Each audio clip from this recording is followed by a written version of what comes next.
동나 한바퀴에서 이 광명시에 대해서 방영을 했죠.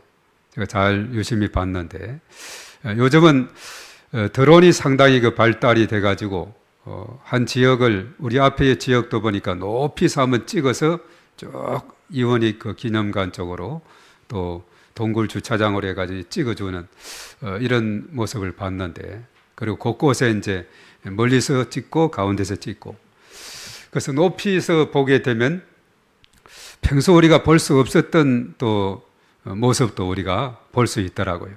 예. 저쪽에 도덕산에 출렁다리 폭포 있는 그쪽도 높이서 찍으니까 전체를 이렇게 볼 수가 있는데, 이렇게 넓은 관점에서 우리 지역뿐만 아니라 또 우리가 세상을 바라볼 때 하나님께서 이 천지를 창조하시고 또 이 모든 우주를 주관하고 계시는데, 하나님의 그 창조의 그 섭리와 질서가 너무나도 참 아름답다는 것을 깨닫게 되는 것입니다. 우리가 그렇게 생각해 본 적은 없습니까? 하나님의 창조가 그저 무질서한 것이 아니라 정말 그 질서정연하게 잘 창조하셔서 역사를 이끌어가고 계신다 하는 것을 우리가 깨닫게 되는 겁니다. 예를 들어서 하나님이 하늘과 땅을 지으시고 또 빛을 창조하시고 태양을 창조하시고 그리고 각종 거기에 따르는 행성들을 창조하시고 또 지구도 거기에 포함이 되어 있죠. 태양을 중심해서 이렇게 또 계속 돌 수 있도록 그렇게 한 거죠.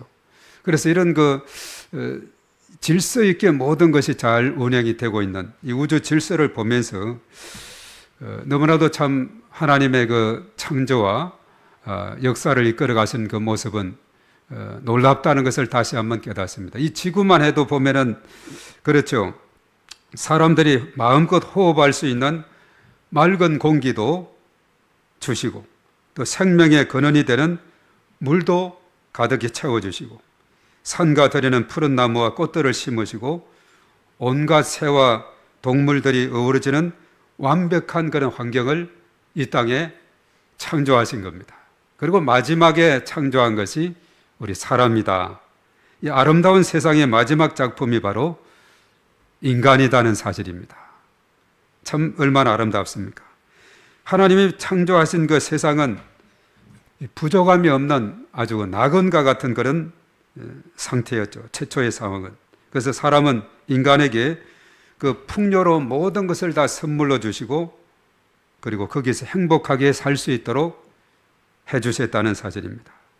그래서 오늘 이 말씀을 우리가 함께 살펴보면서 하나님께서 우리 인간을 창조하심에 있어서 그냥 선뜻 첫날 창조한 것이 아니라 모든 배경을 다 준비하고 사람을 창조하셔서 에덴 동산을 지으시고 거기에 거할 수 있도록 지상 낙원과 같은 거기에서 살아갈 수 있도록 해주신 그런 인간 창조와 그리고 나서 이제 첫 계명으로 준 것이 있는데 그 계명은 왜 주게 됐는가? 그 계명에 준 의미를 우리가 생각해 볼 때 또 이 시간 귀한 은혜가 될 줄로 믿습니다.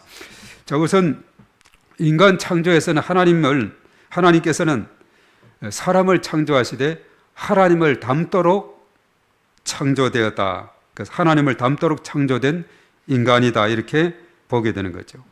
그래서 인간의 구성은 뭐냐 하면 흙으로 사람을 지으시고 생기를 불어넣어서 또 영을 사람에게 불어넣어서 그래서 육체와 영으로 창조된 존재가 바로 인간이다 하는 것을 우리가 깨닫습니다.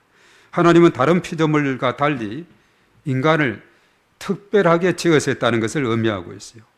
흙으로 육체를 지었지만은 그 코에 생기를 불어넣은 창조물은 피조물은 오직 사람밖에 없다는 거죠. 그래서 인간은 생명, 영적인 존재가 되었다 이렇게 말하고 있어요. 그래서 우리가 사람이 살아갈 때 그렇습니다. 인간은 육체를 가졌기에 세상과 소통하며 세상에서 활동을 하지만은 또 한편은 영을 가졌기 때문에 오직 하나님과만 인격적으로 교제할 수 있는 유일한 존재가 인간이다 하는 사실이죠. 동물은 배가 부르면 만족하지만 사람은 온 세상을 다 가져도 하나님이 그 속에 없다면은 영혼의 굶주림과 허무함을 느끼게 되는 것이에요. 그래서 우리 안에는 하나님만이 채울 수 있는 영원한 공간이 있기 때문에 그렇다, 이렇게 말하고 있습니다. 다른 이 세상의 어떠한 것으로 채울 수 없는 하나님만이 채울 수 있는 공간이 우리 속에 있다는 겁니다. 그렇기 때문에 하나님이 없이는 허무한 삶을 살아갈 수밖에 없는 것이 인간의 본질이라는 거죠. 오늘 이 시대의 문제점이 뭡니까? 뭐가 없다 이래 하지만은 가장 큰 문제점은 뭐냐 하면 하나님의 말씀의 기갈이다, 이렇게 말하고 있어요. 자, 아모스 오늘 첫 번째 8장 11절의 말씀을 우리 다 같이 한번 읽어보겠습니다. 다 같이 시작. 주 여호와의 말씀이니라. 보라, 날이 이를지라. 내가 기근을 땅에 보내리니 양식이 없어 주림이 아니며 물이 없어 가람이 아니요 여호와의 말씀을 오늘 이 시대의 문제는 양식과 물의 문제가 아니라 여호와의 말씀을 듣지 못한 기갈이다. 하나님의 말씀만이 우리의 내면에 채워주는 그 공간이 있는데 이걸 채우지 못하게 되면 우리의 인생의 삶은 허무하고 뭔가 허전한 그런 삶을 살아가게 된다는 거죠. 그래서 일찍이 어거스틴은 그랬어요. 내가 하나님의 품에 들어가기 전까지는 진정한 평안을 갖지 못했다, 이렇게 고백을 하게 돼요. 그건 뭐냐 하면 하나님의 품에 있을 때에 진정한 평안이 찾아올 수 있다는 겁니다. 파스칼은 이렇게 말합니다. 인간의 마음에는 세상의 그 무엇으로 채울 수 없고 오직 하나님으로만 채워지는 공간이 있다, 이렇게 말하고 있어요. 그래서 일찍이 솔로몬이 젊었을 때, 중년의 때, 노년에 성경을 기록한 것이 있죠. 젊었을 때는 아가서, 또 중년의 나이에는 잠언서, 그리고 노년의 말년에는 전도서를 기록했다 그랬어요. 전도서 3장 11절에 보면은 뭐라고 거기에서 기록을 했느냐?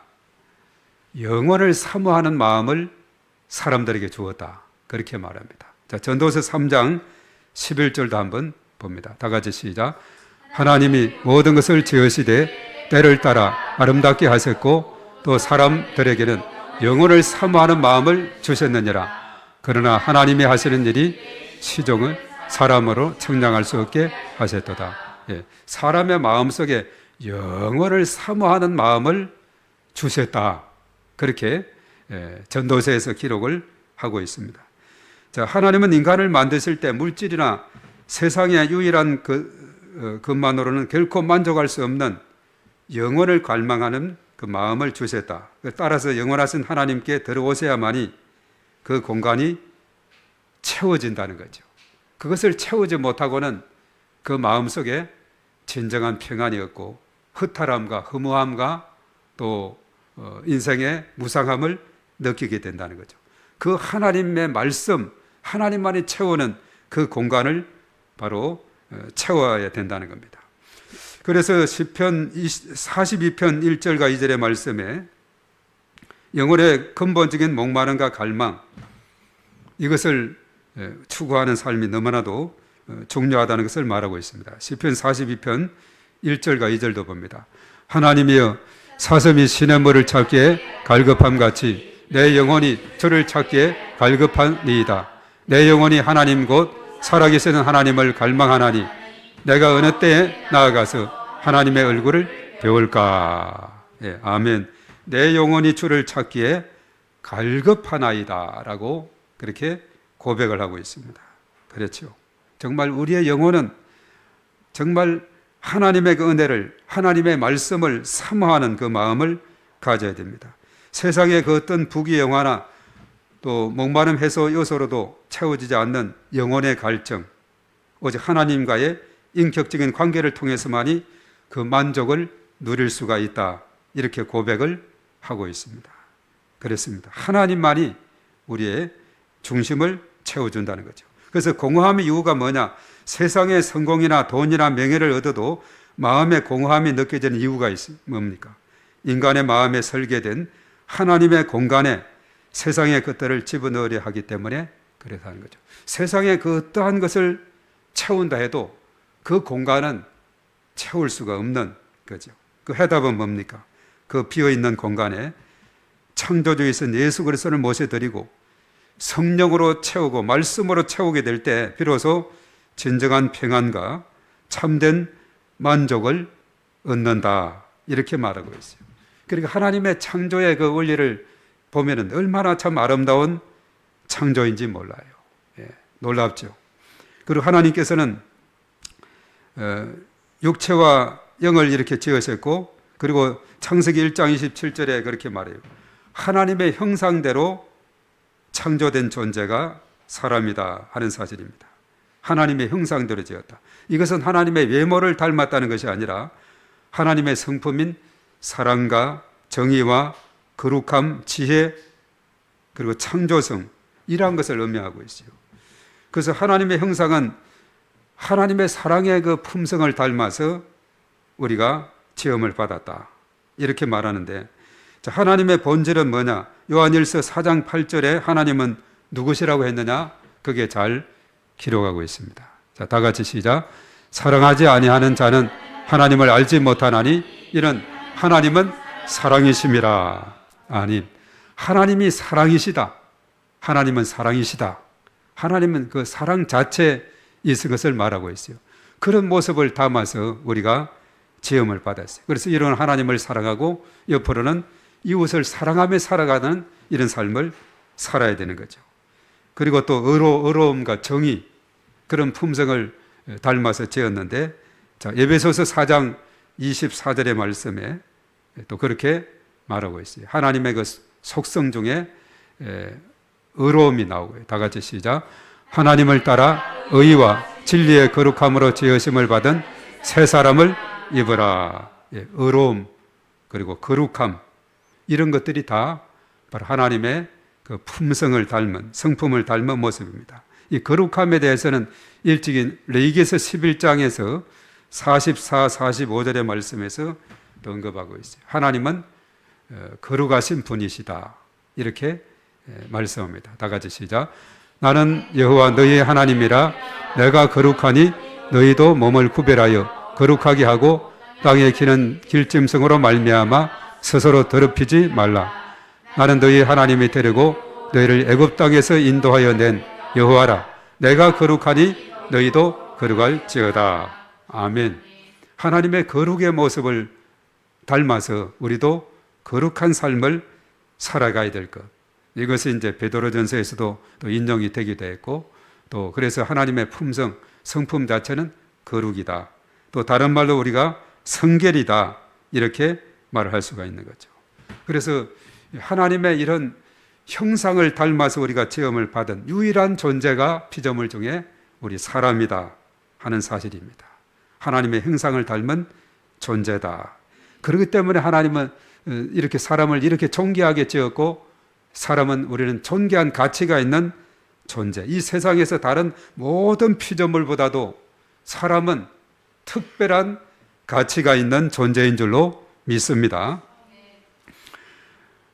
이 루브르 박물관에 가면 레오나르도 다빈치 모나리자 그림이 있는데, 그 작품에 종이와 물감 때문에 가치가 있는 것이 아니라 그 작가의 손길과 정신이 담겨 있기 때문에 그렇다는 거죠. 마찬가지로 흙에 불과한 우리가 존귀한 이유는 뭡니까? 만유의 왕이신 하나님의 형상이 우리 안에 도장처럼 찍혀 있기 때문이라는 겁니다. 우리 하나님의 거울입니다. 하나님 우리를 통해서 세상에 하나님의 사랑과 거룩함이 반사되기를 원하고 있는 거죠. 이 세상에서 가장 존귀한 자로 우리 사람을 지으시고, 그리고 사람과 함께 일하시면서 하나님의 그 뜻을 이 땅에 펼치기를 원하시는, 이것이 하나님의 마음이다 하는 것을 우리가 창조의 원리에서 깨닫게 되는 것입니다.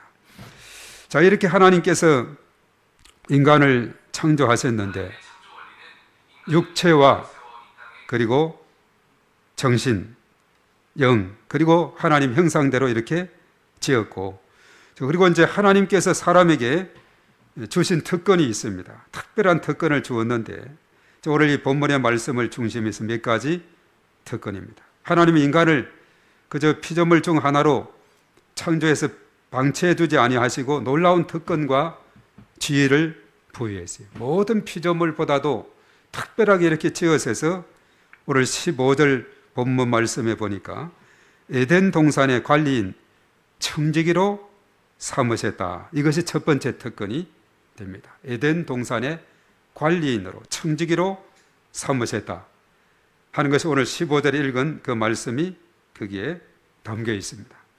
그래서 하나님은 아담을 에덴 동산에 두어서 그것을 다스리고 지키도록 하셨다는 거죠. 이 다스린다는 것은 그 진정한 근본 뜻은 짓밟고 착취하는 폭력이 아니라 주인의 마음으로 아끼고 돌보는 청지기의 그런 사명을 말하고 있어요. 돌보고 섬기고 잘 가꾸는 그것을 명령했습니다. 그래서 인간은 하나님의 동력자이자 통치의 파트너로 부름을 받아서 그 아름다운 에덴 동산을 잘 관리하는 청지기의 직분을 주게 되었다 하는 겁니다. 그러면서 이제 16절의 말씀에 동산에 있는 그 실과 나무 열매는 값없이 마음껏 누리게 하셨다는 겁니다. 동산의 모든 실과를 값없이 누리게 하셨어요. 이게 두 번째 특권입니다. 동산 각종 나무의 열매는 내 임의로 먹되 이렇게 말하고 있죠. 그 에덴 동산에 있는 여러 가지 많은 과일 나무들, 양식들 마음껏 먹을 수 있도록 허용을 해 주셨습니다. 하나님은 몇 개만 허락한 것이 아닙니다. 모든 것을 하라 했는데 단 한 가지 선악과 그 하나만 제외하고는 모든 것을 풍족하게 자유롭게 누리도록 이렇게 자유와 풍요를 선물로 주셨어요. 또 거기다가 이제 창세기 2장에 가면은 복된 가정을 선물로 주셨다 이렇게 말합니다. 아담을 지으시고 아담이 혼자 있는 것이 좋지 않게 보여서 하나님은 아담에게 돕는 배필로서 하와를 지어서 주셨다 이렇게 말하고 있어요. 그것이 창세기 2장 18절에 그러고 22절 23절에 보니까 이제 여자를 창조해서 아담에게 데려가니까 아담이 뭐라고 했습니까? 이는 내 뼈 중에 뼈요 내 살 중에 살이로다. 아담의 그런 고백이 있게 되죠. 하나님은 서로 사랑하며 도울 수 있는 최초의 공동체인 가정을 만들어서 이제 외로움을 채우고 사랑을 나누는 관계와 축복을 이렇게 주신 겁니다. 이 사람에게 준 축복이 놀랍죠. 그 아름다운 동산의 책임자, 청지기로, 그리고 거기에 있는 모든 과일 열매들은 다 마음껏 먹을 수 있는 특권, 거기다가 가정을 주셔서 아름다운 행복한 삶을 살아갈 수 있도록 해주셨다 하는 겁니다.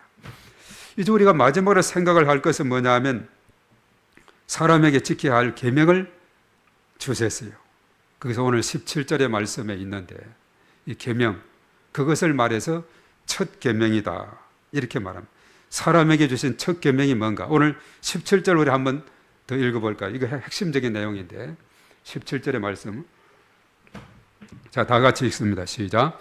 선악을 알게 하는 나무의 열매는 먹지 말라.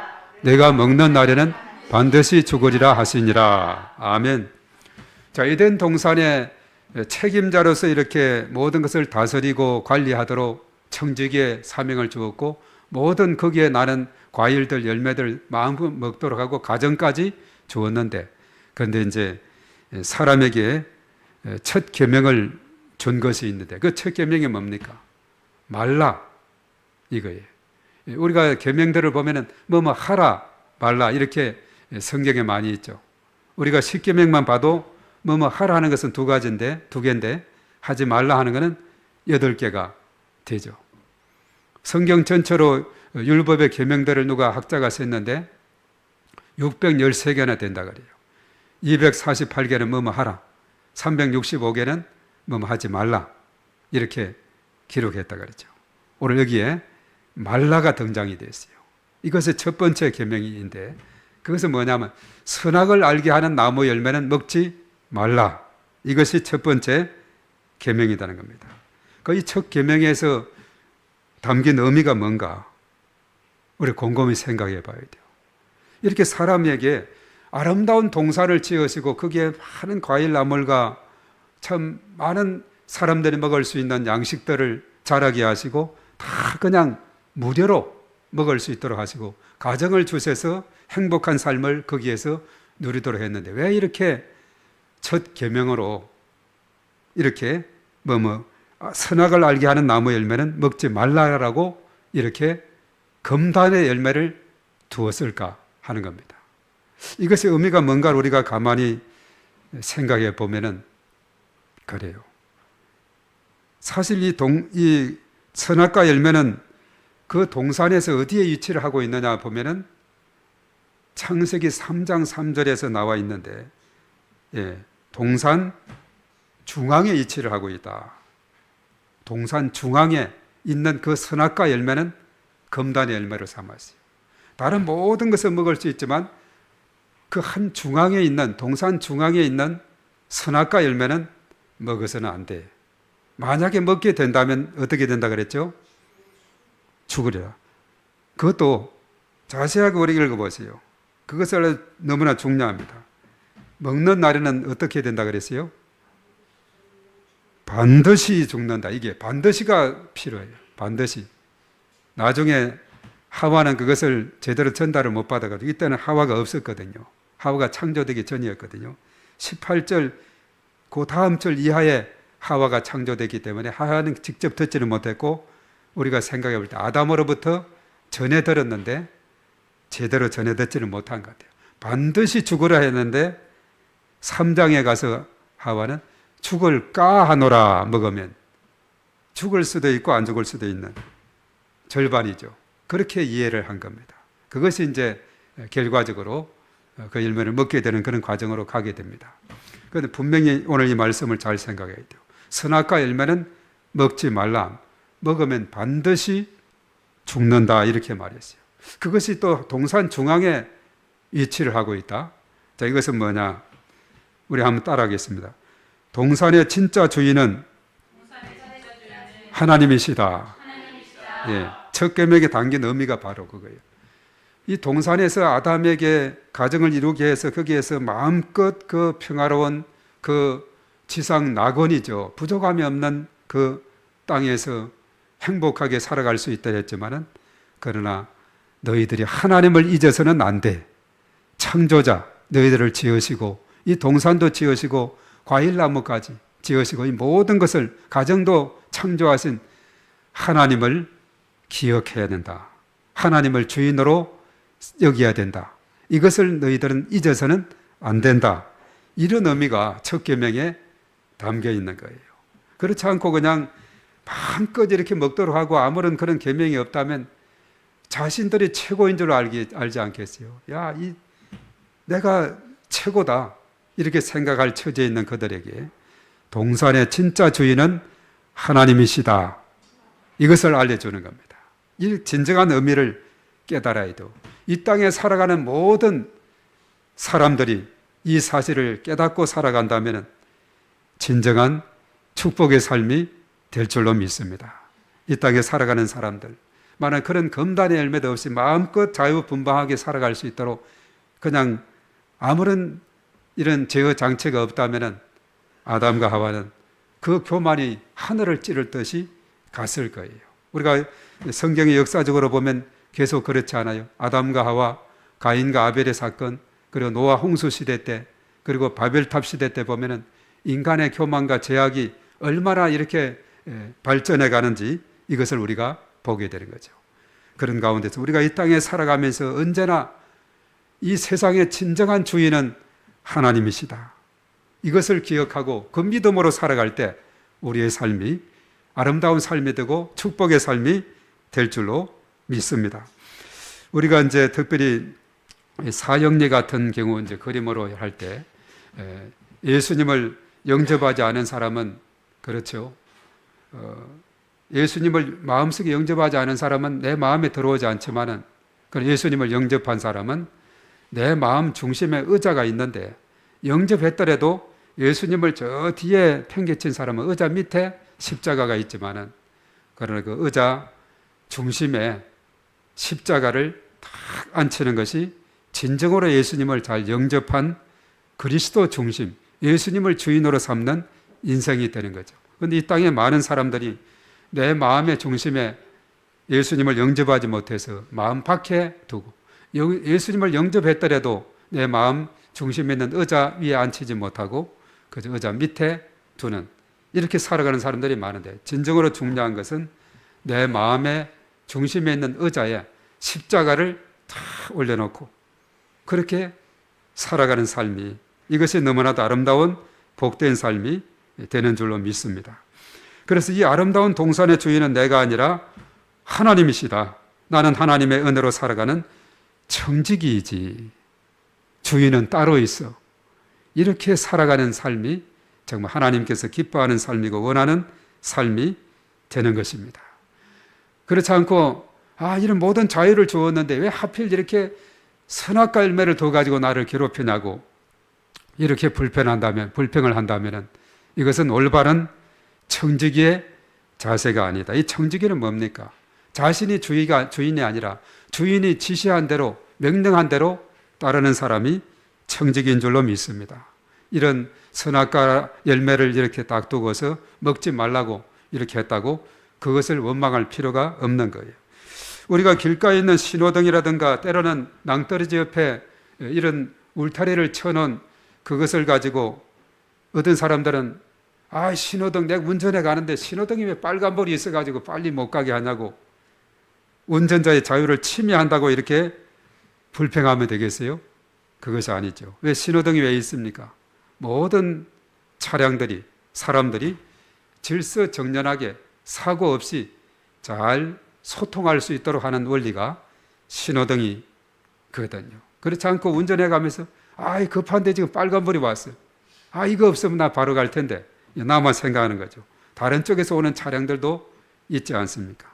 신호등이 있는 이유는 질서를 잘 지키고 안전하게 사고 없이 통행하도록 하는 겁니다. 그리고 사실 절벽 끝에 설치된 울타리는 사람을 가두는 창살이 아닙니다. 낭떠러지로 떨어지지 않도록 보호하는 사랑의 울타리인 줄로 믿습니다. 그 하나님의 첫 계명인 선악과는 인간이 하나님과의 관계라는 안전지대 안에서 영원한 행복을 누리기 위한 사랑의 신호등, 그리고 울타리와 같은 존재가 선악과 열매다. 그래서 동산 중앙에 다 위치를 하고 있어요. 그리고 이 동산의 진짜 주인은 하나님이시다. 나는 청지기라고 이렇게 생각하며 살아가는 삶. 이것이 너무나도 아름다운 삶이고 축복의 삶이 될 줄로 믿습니다. 이 땅의 모든 사람들이 이 사실을 깨닫고 이 지구상에서 살아가는 삶이 되었으면 하는 겁니다. 자, 오늘 말씀 이제 정리하면은, 오늘날 우리가 살아가는 세상은 왜 이토록 진통을 겪고 있는가 하는 겁니다.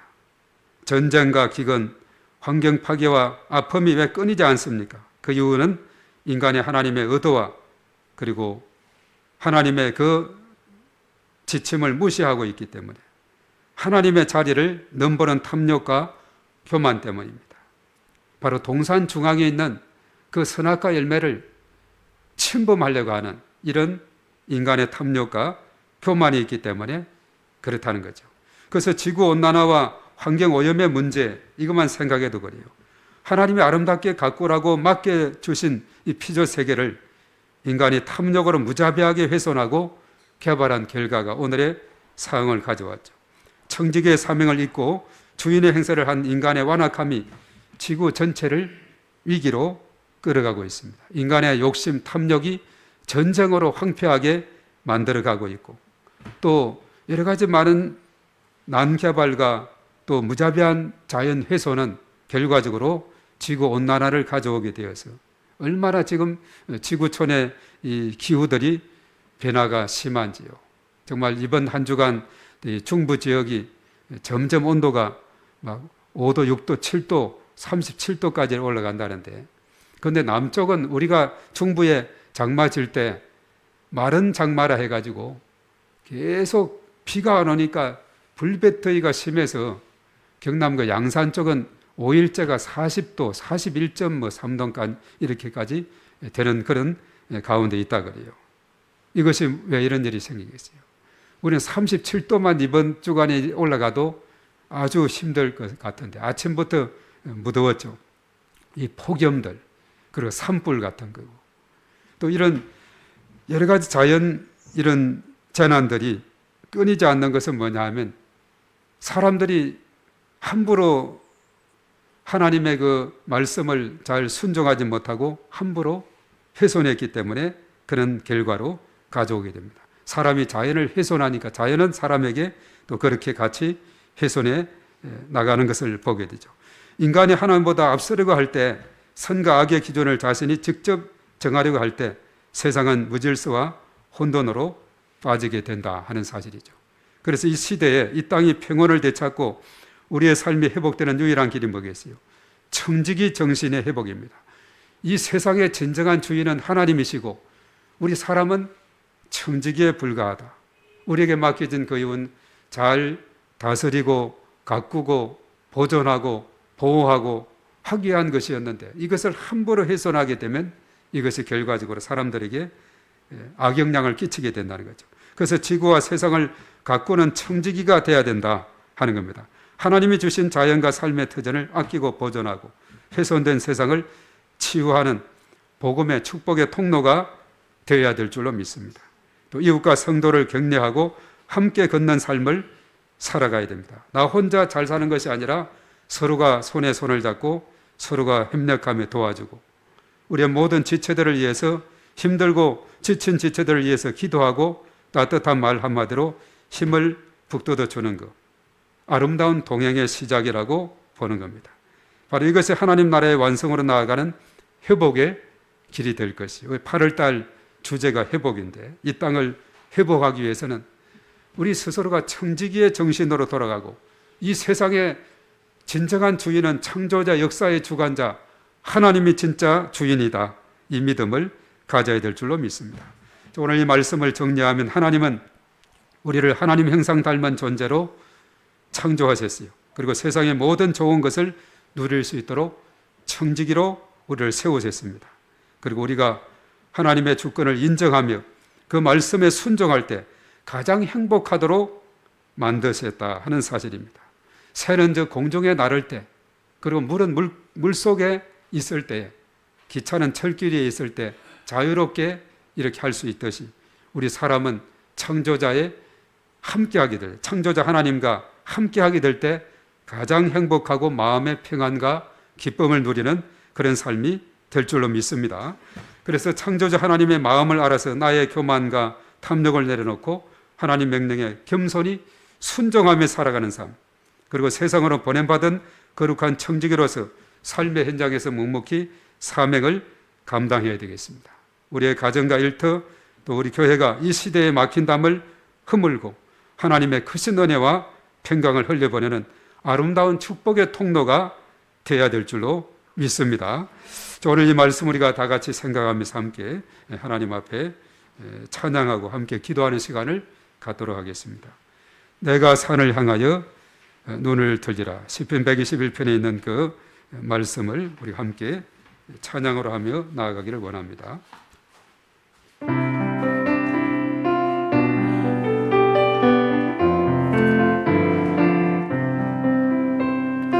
내가 산을 향하여 눈을 들리라. 나의 도움이 어디서 올꼬. 천지 지으신 여호와 나의 왕이여. 영원 무궁히 지키시니. 내가 산을 향하여 산을 향하여 눈을 들리라. 나의 도움이 어디서 올꼬. 천지 지으신 여호와 나의 왕이여. 영원 무궁히 지키시리로. 한 번 더 합니다. 내가 산을 향하여 산을 향하여 눈을 들리라. 나의 도움이 어디서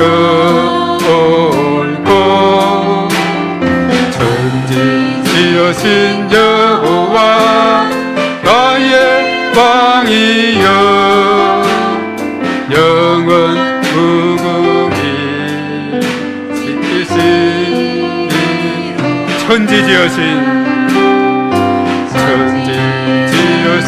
여호와 나의 왕이여 영원 무궁히 지키시리라. 아멘. 그랬습니다.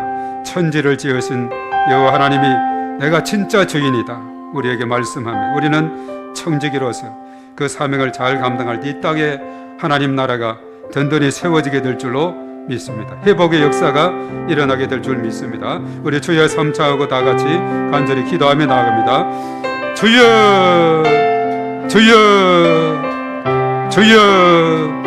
사랑과 은혜가 풍성하신 창조주 하나님 아버지, 오늘 거룩한 주일을 맞아 주님의 전으로 저희를 부르시고 창조의 신비와 첫 계명에 담긴 크신 사랑의 말씀을 듣게 하시니 진심으로 감사를 드립니다. 우리를 단순히 피조물이 아닌 하나님의 거룩한 형상을 닮은 존귀한 존재로 지어주시고 생기를 불어넣어 주님과 교통하는 은혜를 주셨음을 고백합니다. 이 땅의 아름다운 모든 것을 누리게 하시고 세상과 가정을 돌보는 거룩한 청지기로 불러주셨는데 저희는 그 놀라운 특권과 은혜를 잊고 살아왔음을 이 시간 회개합니다. 주님, 우리의 교만과 탐욕을 용서하여 주시옵소서. 동산 중앙에 선악과를 두시고 너는 피조물이요 온 우주의 참된 주인은 오직 여호와이시다라고 말씀하신 사랑의 경고를 잊은 채 내 삶의 주인이 마치 나 자신인 것처럼 살았습니다. 내가 선과 악을 판단하는 주체가 되려 했고 하나님보다 앞서려 하는 교만함으로 나의 이웃에게 상처를 주고 하나님이 주신 아름다운 세계를 탐욕으로 훼손하며 살았음을 고백합니다. 오늘 이 시간 내 삶의 보좌 중심에 내려와 오직 하나님만을 내 삶과 온 우주의 만유의 주로 모셔드립니다. 주님의 주권과 말씀에 기꺼이 순종하는 겸손한 믿음을 우리에게 허락하여 주시옵소서. 이제 거룩한 청지기의 사명을 다시 우리가 회개하며 결단합니다. 주님이 맡겨주신 삶의 터전과 이 땅을 아끼고 보존하는 신실한 청지기가 되게 하시고 또한 이기적인 삶에서 벗어나 손에 손을 잡고 서로를 격려하며 채워주는 사랑의 공동체가 되게 하여 주시옵소서. 우리 지체들 중에 외롭고 지친 이가 있다면 찾아가 이루하시고 서로를 위해 기도하며 하나님 나라의 아름다운 동행을 이어지게 하여 주시옵소서. 세상에 보냄받은 청지기로서 삶의 현장에서 묵묵히 주님의 뜻을 이루어가며 소망이 없는 세상 속에 하나님의 복과 평강을 흘려보내는 축복의 통로로 살아가게 도와 주시옵소서. 이 땅의 모든 전쟁과 재난과 역병이 거치게 하시고 하나님께서 진정한 통치자로 삼아 세워주셔서 참으로 저들을 하나님의 크신 은총 가운데 붙들어 주시고 인도하여 주시옵소서. 연약한 중에 있는 심령들 일일이 다 기억하시고 영과 혼과 몸이 그리스도 안에서 치료함받고 회복되는 저의 놀라운 은혜가 일어나게 도와 주시옵소서. 이 세상의 진정한 주인은 하나님인 것을 우리가 선포하며 고백하며 나가는 저희 모두가 될 수 있도록 하나님께서 역사하여 주시옵소서. 주여 믿습니다. 주님 도와 주시옵소서. 천지를 창조하시고 역사를 주관하시는 존귀하신 하나님 아버지 감사를 드립니다. 오늘 특별히 하나님께서 인간을 창조하시고 첫 계명을 주신 그 깊은 뜻을 깨닫게 하시니 감사를 드립니다. 많은 피조물들 중에서 오직 유일하게 하나님 형상 닮아서 우리를 인간을 창조하시고 또한 특별히 아름다운 동산을 조성하시고 관리인으로 청지기로 세워주셨을 뿐만 아니라 그 동산의 열매들을 마음껏 먹을 수 있도록 인도하셨습니다. 가정을 또한 세우시고 이루어 주셨습니다. 이제 하나님께서 첫 계명으로 선악을 알게 하는 나무 열매, 동산 중앙에 있는 그 열매는 먹지 말라고, 먹으면 반드시 죽으리라고 말씀을 하셨습니다. 참으로 그 진정한 의미가 어디에 있는지 우리가 말씀을 통해서 깨닫게 하시니 감사를 드립니다. 바로 동산 중앙에 있는 그 선악과 열매는 바로 동산의 진짜 주인은 하나님이신 것을 선포하고 있음을 우리가 다시 한번 깨닫습니다. 이 땅의 모든 백성들이 이 사실을 깨닫고 하나님 앞에 무릎 꿇고 나오는 모든 민족, 나라들이 될 수 있도록 은혜를 더하여 주시옵소서. 그래서 하나님만이 창조자, 역사의 주관자, 진정한 진짜 주인인 것을 우리가 믿고 나아갈 때 그게 참된 소망이 있고 기쁨이 있고 또한 축복이 있음을 우리가 믿습니다. 이 믿음으로 날마다 승리하며 나아가는 저희 모두가 되게 하여 주시옵소서. 이제는 우리의 길과 진리와 생명이시고 또한 우리의 소망이신 예수 그리스도의 은혜와 하나님 아버지의 무한하신 사랑하심과 보혜사 성령님의 기름 부으시고 충만하시고 교통하시는 은혜가 우리 시간 참여한 우리 모두에와 우리의 가정과 자녀생활, 직장, 사업장, 일터위에 몸된 교회와 이 나라 민족과 온 열방위에 이제와 영원토록 함께 하시옵기만을 간절히 축원하옵나이다. 아멘.